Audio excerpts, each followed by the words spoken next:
Hola, amigos. Welcome to Nomadic Wonderland travel blog, and today, I'm starting my adventure in Buenos Aires, the pulsating heart of Argentina. The moment I stepped out of the airport, the city hit me like a wave, lively, passionate, and full of stories on every street corner. My first stop was Plaza de Mayo, surrounded by historic buildings and buzzing with local life. Street performers were everywhere, some dancing tango, others sketching portraits. I couldn't resist joining a small impromptu tango session with a local couple. Buenos Aires is not just a city, it's a rhythm, a heartbeat you can feel in your chest. I wandered through La Boca, the iconic neighborhood of rainbow-colored houses. Every wall seemed to whisper tales of artists, immigrants, and football fans. The smell of grilled meat from nearby Parillas made my stomach growl, so naturally, I stopped for a plate of corapan, grilled chorizo and crusty bread. Next, I explored Café Tortoni, one of the oldest cafes in the city. Sitting there, sipping café con leche, I watched locals chat, play chess, and enjoy life at their own pace. It's impossible not to feel the city's soul here. As the sun set, I headed to Obelisco, watching the city lights come alive. The evening streets are magical, music floats through the air, vendors sell everything from leather goods to dulce de leche treats, and the city seems to hum with energy. My first day in Buenos Aires was a reminder: Argentina is vibrant, colorful, and unapologetically alive, from city streets to roaring waterfalls. Next stop, Iguazu Falls. Standing at the edge of this natural wonder, I was completely awestruck. Over 270 waterfalls cascade through lush greenery, creating mist, rainbows, and a soundscape that feels like nature's symphony. I took the upper and lower circuit trails, capturing the falls from every possible angle. The mist was refreshing, soaking my camera and me alike.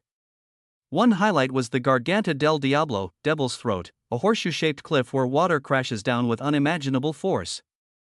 The sheer power of it left me speechless. While walking the trails, I spotted coatis rummaging for snacks and colorful toucans flying above the treetops. The wildlife here makes you feel connected to the jungle in a way you never imagined. The best part? A boat ride under the falls. I was drenched, thrilled, and laughing uncontrollably. It's one of those experiences that makes you realize how small we are in the face of nature's grandeur. After the thunderous roar of Iguazu, I headed to Mendoza, Argentina's famous wine country. Rolling vineyards stretch as far as the eye can see, set against the majestic Andes Mountains. Wine tasting here is an art. I visited a local vineyard, learning about Malbec, Argentina's pride. Sipping a glass of perfectly aged Malbec while the sun set behind the mountains was pure bliss. The vineyards themselves are photogenic rows of vines, rustic wineries, and locals explaining generations of craftsmanship. I also took a horseback ride through the foothills, breathing the crisp mountain air. The tranquility here is a stark contrast to Buenos Aires and Iguazu. The pace is slower, the life richer in flavors and scents. Dinner was an indulgent Argentine feast: asado, barbecue, empanadas, and of course, paired with the best local wines. Mendoza taught me that travel isn't just about seeing sights, it's about tasting, smelling, and feeling the essence of a place. Next adventure, Patagonia, where nature's extremes come alive. I started at Perito Moreno Glacier, a massive ice river that cracks and groans as ice chunks plunge into turquoise waters. Standing on the viewing platforms, I felt both humbled and exhilarated. I joined a guided trekking tour on the glacier, strapping on crampons and carefully navigating the ice. Every step revealed sparkling crevices, frozen caves, and a silence only broken by distant ice crashes. The region isn't just ice. I explored Lago Argentino, watching boats navigate the serene waters, and caught sight of condors soaring overhead. Patagonia is a land of extremes: harsh, raw, and stunningly beautiful. Evenings here are peaceful. I camped under a star-studded sky, feeling completely disconnected from the world but deeply connected to nature. Patagonia reminded me why adventure travel exists: to challenge yourself, marvel, and simply breathe in the wild. Frozen caves, and a silence only broken by distant ice crashes. The region isn't just ice. I explored Lago Argentino, watching boats navigate the serene waters, and caught sight of condors soaring overhead.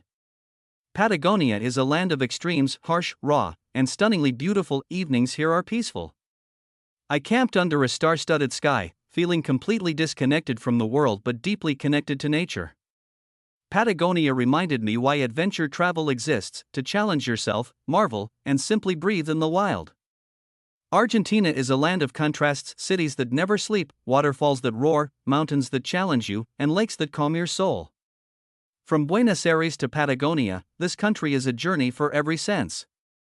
I hope you enjoyed exploring it with me. Don't forget to like, subscribe, and hit the bell icon to join me on the next adventure. Hasta luego. If you like this video, don't forget to subscribe.